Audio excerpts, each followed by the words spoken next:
میرے عزیز دوستو، زندگی میں انسان کوئی بھی ارادہ کرتا ہے، کوئی بھی پروگرام بناتا ہے تو وہ چاہتا ہے کہ میرے ارادے، میرے پروگرام اور میں نے جو نیتیں کی ہیں وہ منزل مقصود تک پہنچ جائیں۔ ارادہ ہر انسان رکھتا ہے، ضروری نہیں ہے کہ سب کی منزل بھی میسر آئے۔ کچھ لوگوں کا مقدر رستہ بھی ہوتا ہے، کچھ لوگوں کا نصیبہ کچھ دیر کا سفر بھی ہوتا ہے۔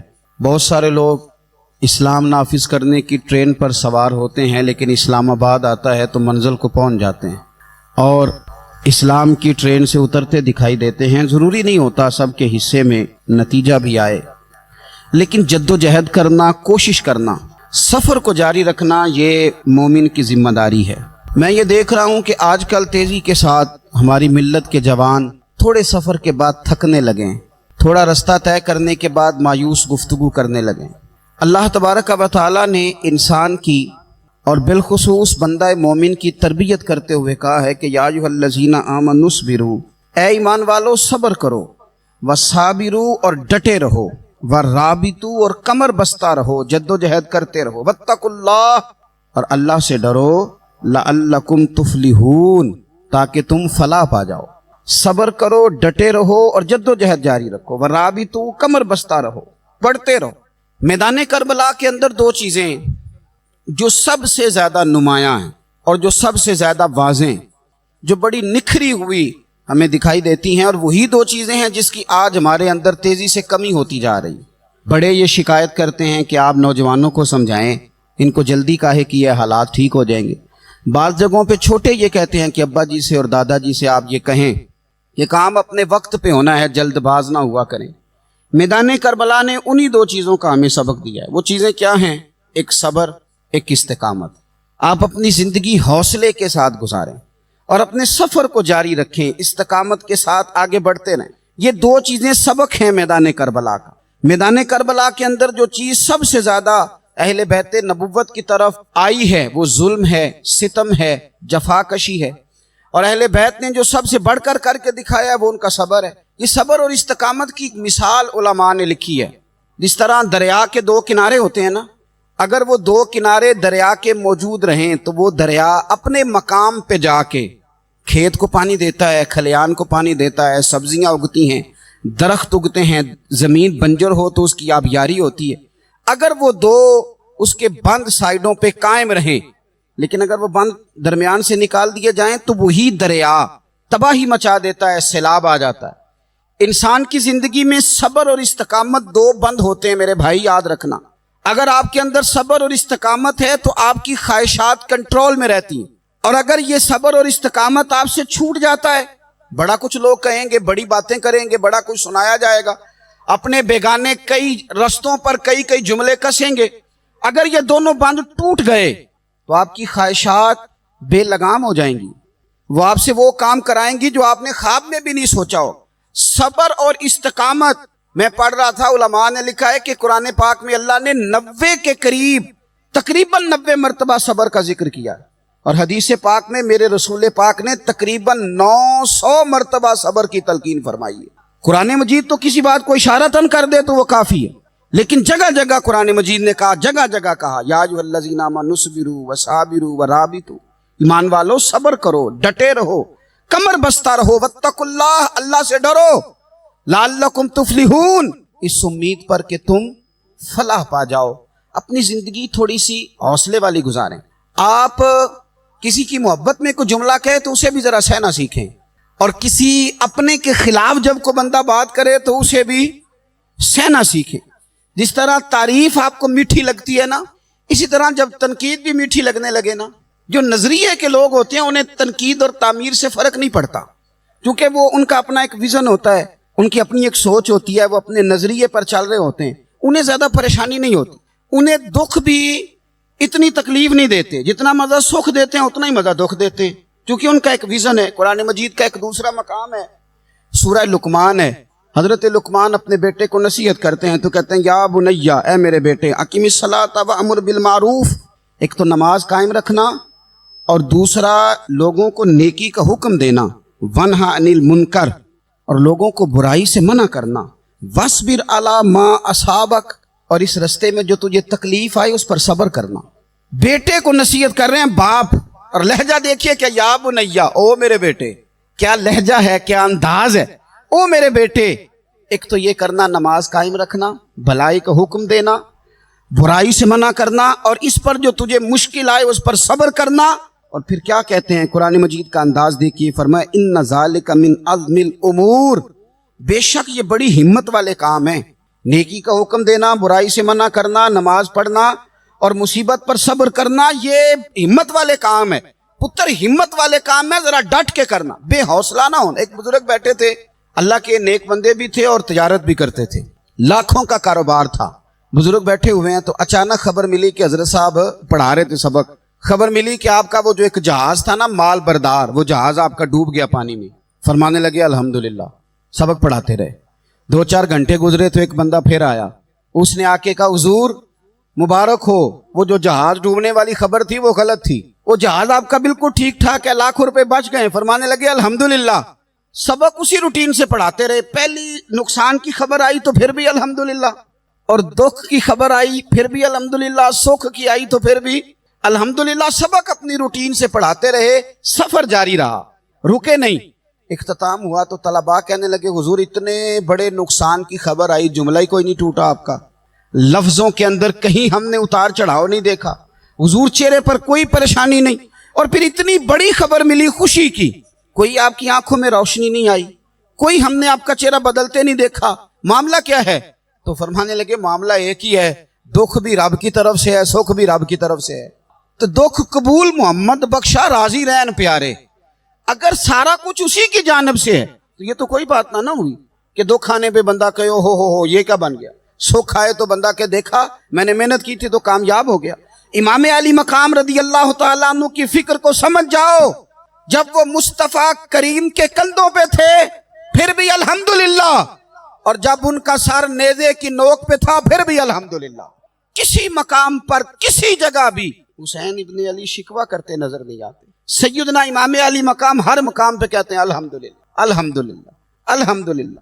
جب تک وہ مسجد نبوی کے منبر پر جلوہ فراز تھے، اور جب تک زمانہ ہاتھ باندھے ان کے سامنے کھڑا تھا پھر بھی الحمدللہ، اور جب ان کے بچوں کے ہاتھوں میں ظالموں نے زنجیریں ڈال دیں تو پھر بھی الحمدللہ، جب تک سورج چاند بھی سیدہ زینب کے گھر کے قریب سے گزرتے تھے تو ذرا تھوڑی نظر ہٹا کے گزرتے تھے، مالک پھر بھی الحمدللہ، اور جب شام کے بازار میں پردیسی بہن اپنے بھائی کا کٹا ہوا سر لے کے سفر کر رہی تھی تو پھر بھی الحمدللہ۔ مارو نہ مینو مار مکاؤ، میں کوئی عذر نہ پیش لے آواں تے جے سونا ہی میرے دکھ وچ راضی، جے سونا ہی میرے دکھ وچ راضی تے پھر سکھ نو چلے ڈاواں۔ یہ الحمدللہ کا مزاج لاؤ۔ یہ روز جو گھر میں لڑائی کرنا، روز اختلاف رائے کی بات کرنا، روز کبھی کسی کی غیبت کرنا، کبھی کسی کی کرنا، کبھی کسی چوک میں بیٹھ کے شکوہ کرنا، کبھی کسی چوک میں بیٹھ کے شکوہ کرنا، کبھی کہنا کہ فلاں جگہ میں ناکام ہو گیا، فلاں کی وجہ سے ہو گیا، یہ کوئی شیوا ہے مسلمانی کا؟ مسلمان ہر حال میں اللہ کی تسبیح پڑھتا ہے، مسلمان ہر حال میں اپنے رب کو یاد کرتا ہے۔ وہ کہتا ہے بہار ہو کے خزاں لا الہ الا اللہ، خودی کا سر نہاں لا الہ الا اللہ، خودی کا تیغ فساں لا الہ الا اللہ۔ اور اگرچہ بت ہیں جماعت کی آستینوں میں، اگرچہ بت ہیں جماعت کی آستینوں میں، پر میری مجبوری ہے نا، مجھے ہے حکم اذاں لا الہ الا اللہ۔ اپنی ڈیوٹی کرتا ہے، وہ اپنے کام لگا رہتا ہے۔ آپ کبھی پلٹ کر میرے رسول پاک صلی اللہ تعالی علیہ وسلم کی خوبصورت زندگی کو دیکھیں نا، خوبصورت زندگی کو۔ میں کیا کروں، ہمارے مزاجوں میں باتیں ایسی آتی جا رہی ہیں، ہم انتظار کرنے کو تیار ہی نہیں۔ ابھی محنت کیا تو شام کو رزلٹ آنا چاہیے۔ جو پوری 5 دن نماز پڑھ لیتا ہے وہ کہتا ہے ابھی میں ولی نہیں بنا، اتنے دن ہو گئے نماز پڑھتے۔ جو پورا 40 دن پراپر طریقے سے درود پاک پڑھ لیتا ہے وہ کہتا ہے دیکھو مجھے ابھی تک زیارت ہی نہیں ہوئی نبی پاک صلی اللہ علیہ وسلم۔ جو ابھی کل آیا ہے اور کل ابھی اس شخص نے آ کر کے شروع کیا ہے سلسلہ، تو کہتا ہے اوہو میرا معرفت والوں میں نام کب آئے گا؟ وہ بھائی لوگوں کی زندگیاں گزر گئی، لوگوں کے احوال گزر گئے۔ میں بیٹھا تھا بزرگوں کی خدمت میں، تو ایک شخص نے آ کے کہا حضور میں آپ کے لیے سلام لایا ہوں فلاں عظیم ہستی کا۔ تو حضرت صاحب نے اس کو تھپکی دی، فرمانے لگے پتر میں انہیں جوگا نہیں، تینوں کوئی پلیکھا لگ گیا ہے، میں بدکار پرانا خادم، او میں نہیں اس قابل یار، یہ تجھے غلطی لگ گئی ہے، مجھے تو اپنے اعمال کا پتہ ہے، میں موجود تھا اور صاحب علم و فضل بندے کے پاس تھا۔ کہنے لگے پتر میں نہیں اس قابل، مہربانی کرنا تو میرے لیے دعا کر، اللہ تعالیٰ میرے اوپر رحمت کر دے اور کوئی رستہ کھل جائے۔ اور سجنوں سنو، حضرت عمر فاروق جیسا بندہ میرے رسول پاک صلی اللہ علیہ وسلم کے غلاموں میں مولا علی شیر خدا کا مرتبہ کون جان سکتا ہے؟ حضرت علی کہا کرتے تھے میرا دل کرتا ہے اس طرح کے اعمال لے کے اللہ کی بارگاہ میں جاؤں جو اعمال سیدنا فاروق اعظم کے ہیں۔ اتنا صالح بندہ، اتنا پرہیزگار بندہ، لیکن حضرت عمر فاروق کے انتقال کا وقت آیا تو لوگ ان کی تعریفیں کرنے لگے، عمر کی بڑی بات ہے، عمر کی بڑی بات ہے۔ تو حضرت عمر رو پڑے، فرمانے لگے میرے لیے دعا کرو، مجھے درجہ کوئی بھی نہ ملے، بس میریاں نیکیاں اور بدیاں برابر برابر ہو جائیں، میں معاف کر دیا جاؤں، نیکی اور بدی برابر برابر ہو، چھوڑ دیا جاؤں۔ درجوں کا تو معاملہ بڑا آگے کا ہے، اتنی جلدی، اتنی سپیڈ، اتنی ہمیں جلد فٹافٹ ہو جائے، سویرے ہو جائے۔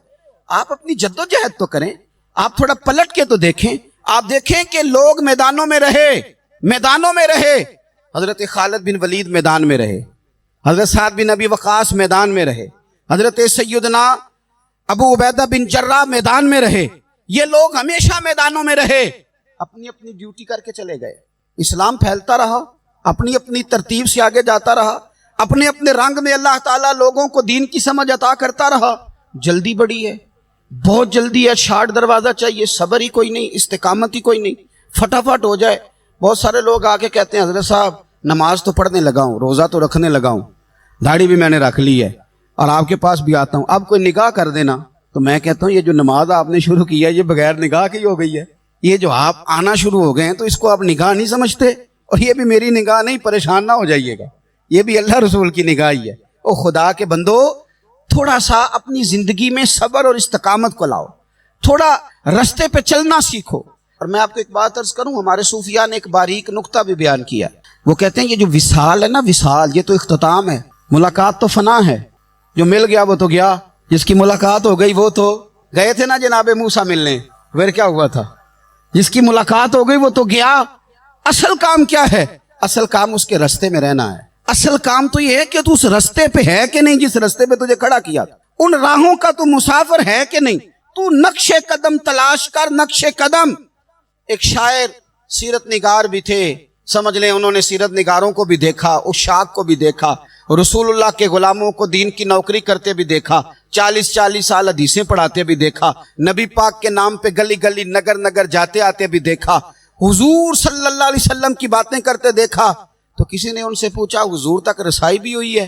تو وہ سرکار کی بارگاہ میں مخاطب ہو کے کہنے لگے تیری معراج کہ تو جانے کہاں تک پہنچا، یا رسول اللہ معراج کی رات آپ کہاں تک گئے کوئی پتہ نہیں، کہنے لگے وہ تیری معراج کہ تو جانے کہاں تک پہنچا، اور میری معراج کہ میں تیرے خاک قدم تک پہنچا۔ میرے لیے تو اتنا کافی ہے کہ محبوب وہ جو تیرے قدموں سے کبھی گرد لگتی تھی مدینے کی، اگر میں وہاں تک چلا جاؤں تو میری تو معراج ہو گئی، میرا تو معاملہ حل ہو گیا، میں یہاں تک آ گیا تو ختم ہو گئی بات۔ تھوڑا سفر کریں۔ ایک تو یہ دیکھیں آپ کہ آپ کتنے بھی بڑے ہیں، کتنے بھی عظیم ہیں، کتنے بھی لائق ہیں، کتنے بھی نیک ہیں، پھر بھی آزمائش زندگی کا حسن ہے۔ میں مسافر ہوں، کوئی زندگی کے 11-12 سال ہو گئے ہیں مجھے سڑکوں پہ وقت گزارتے، تو میں بہت سارے لوگوں سے میں نے بڑا کچھ سیکھا ہے، میری جو گاڑی چلانے والے لوگ ہیں ان سے بھی میں نے بڑا کچھ سیکھا ہے۔ ایک میرا دوست تھا تو میں نے اس سے کہا کہ میرا خیال ہے موٹر وے پہ آپ کو گاڑی چڑھا دی جائے تو آپ کے لیے آسان ہے، تو کہنے لگا پیر صاحب ہے موٹر وے اوکھی جے چلانی۔ میں نے کہا وہ کس طرح؟ وہ کہنے لگے کہ موٹر وے پہ نا گاڑی چونکہ نہ کوئی سپیڈ بریکر ہے، نہ موٹر وے پہ کوئی چنگچی والا آگے آتا ہے، نہ زیادہ رش ہوتا ہے، تو سیدھی سیدھی چلاتے رہتے ہیں تو نیند آنے لگ جاتی ہے۔ اگر بار بار آئے نا سپیڈ بریکر اور بار بار بریک لگے تو آنکھ ذرا کھلی رہتی ہے۔ تو مجھے مسئلہ سمجھ میں آ گیا، میں نے کہا اس کا مطلب یہ ہے، اس کا معنی یہ ہے کہ جن کی زندگی بالکل سکھوں میں گزرتی رہتی ہے نا، آرام پسند ہو جاتے ہیں، جن کی زندگی بالکل آسانیوں میں بیتی ہے وہ آرام پسند ہو جاتے ہیں۔ اور اگر کبھی کبھی سپیڈ بریکر بھی آئے، کبھی کوئی دکھ بھی دیکھنا پڑے، کبھی کوئی اپنوں بیگانوں کی بات بھی سننی پڑے، کبھی کوئی قریب آتا دور جاتا دکھائی بھی دے، کبھی کوئی بیماری تندرستی، یہ حالات بدلتے رہیں، دن تبدیل ہوتے رہیں، تو پھر لطف بڑا آتا ہے، پھر مزہ بڑا آتا ہے. وہ کسی نے کہا تھا لگا نا جدو میدان ازل دا تے لوکی چوراں وانگ سدھائے. کسی نے لٹ لئی علم جوانی, کسے ہاسے چولی پائے. آزم ویخ جہالت ساڈی, اسی عشق خرید لے آئے. ویخ نہ جہالت ساڈی, اسی عشق خرید لے آئے. اور پھر کہنے لگے کسے دے سر دستار امامت اس علم پڑھاون سکھیا ہے, تے کسے نے پہنے ہے فقر دا چوغا اس زہد کماون سکھیا ہے. آزم ویخ نصیبہ ساڈا, اسی یار مناون سکھیا ہے. تم ویخ نصیبہ ساڈا, اساں یار مناون سکھیا ہے. میرے عزیز زندگی کے اندر دیکھو, کائنات میں سب سے زیادہ محبوبیت میرے رسول پاک کی ہے. میرے نبی پاک صلی اللہ علیہ وسلم کی زلف کی بات بھی میرا رب کرتا ہے, حضور کی آنکھوں کی بات بھی میرا رب کرتا ہے, حضور سید عالم کے چہرہ والضحیٰ کی بات بھی کرتا ہے, زلف واللیل کی بات بھی اللہ کرتا ہے. میرا رب رسول پاک صلی اللہ علیہ وسلم کے سینہ علم نشرہ کی بات بھی کرتا ہے, پیشانی والفجر کی بات بھی کرتا ہے, حضور کی آنکھیں ما زاغ البصر کی بات بھی کرتا ہے.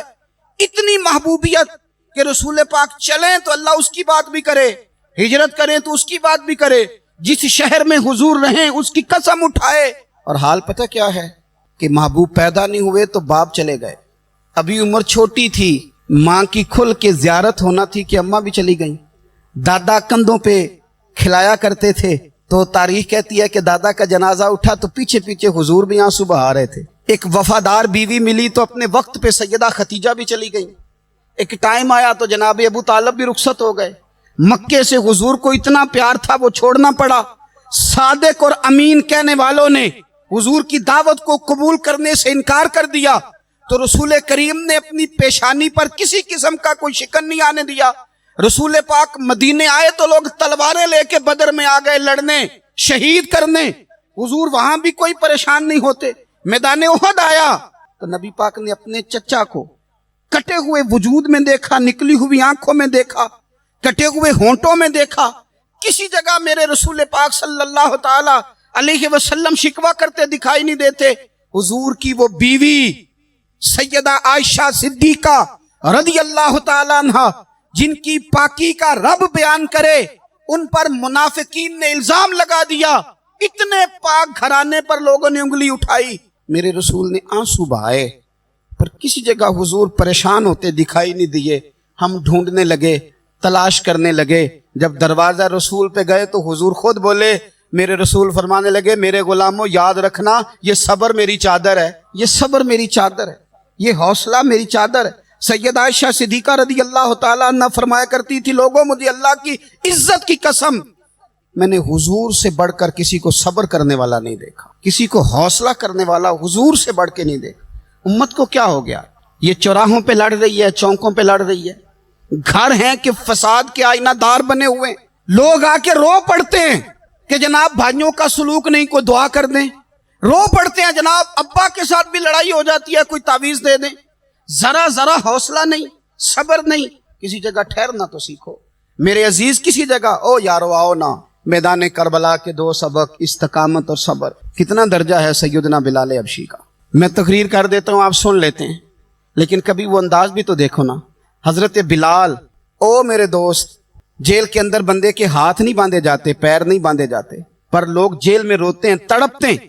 سیدنا بلال کہتے ہیں میں کلمہ پڑھتا تھا, رات امیہ مجھے باندھ کے رکھتا تھا, اور سویرے جب پتھر اچھی طرح تپ جاتے تھے نا تو لا کے باہر مجھے پتھروں پہ لٹا دیتا تھا, اور میرے وجود پر بھاری بھرکم پتھر رکھ دیتا تھا. سننا ذرا, تصور میں لانا بلا میں کیا کہنے لگا ہوں. حضرت حسان بن ثابت رضی اللہ تعالیٰ عنہ فرماتے ہیں, میں مکہ مکرمہ آیا حج یا عمرے کے لیے, تو میں نے مسجد نبوی کے جو آج مؤذن بلال ہیں, میں نے ان کا یہ رنگ دیکھا کہ مکے کے بچوں نے ان کے گلے میں رسی باندھ کے نا تو ہاتھوں میں پکڑی ہوئی, اور مکے کے بازاروں میں نا ان کو کھینچتے ہیں, لے جاتے ہیں. میں نے ایک شخص سے پوچھا یہ کیا ماجرا ہے, کیا معمہ ہے؟ تو بتانے والوں نے بتایا کہ یہ کالے رنگ کا حبشی غلام مار سارا دن کھاتا ہے, اس کے ساتھ لوگ وہ سلوک کرتے ہیں جو اذیت ناک اور خوفناک ہے. سارا دن مار کھاتا ہے پر اپنی زبان پہ خدا کا نام لیتا رہتا ہے, محمد مصطفیٰ کا نام لیتا رہتا ہے. او تینوں لب دیاں آپ گواچے, سانو اپنی خبر نہ کوئی, اویخنا ساتھوں پارے نی ککھ گلیاں. ਹੁਣ ਤੇ ਆਖਦੇ ਲੋਕ ਸ਼ੁਦਾਈ, ਅਸੀਂ ਨੰਗ ਨਮੂਸ ਦਾ ਸਾੜ ਕੇ ਝੋਲਾ, ਗਲ ਪਹਿਨੇ ਹੈ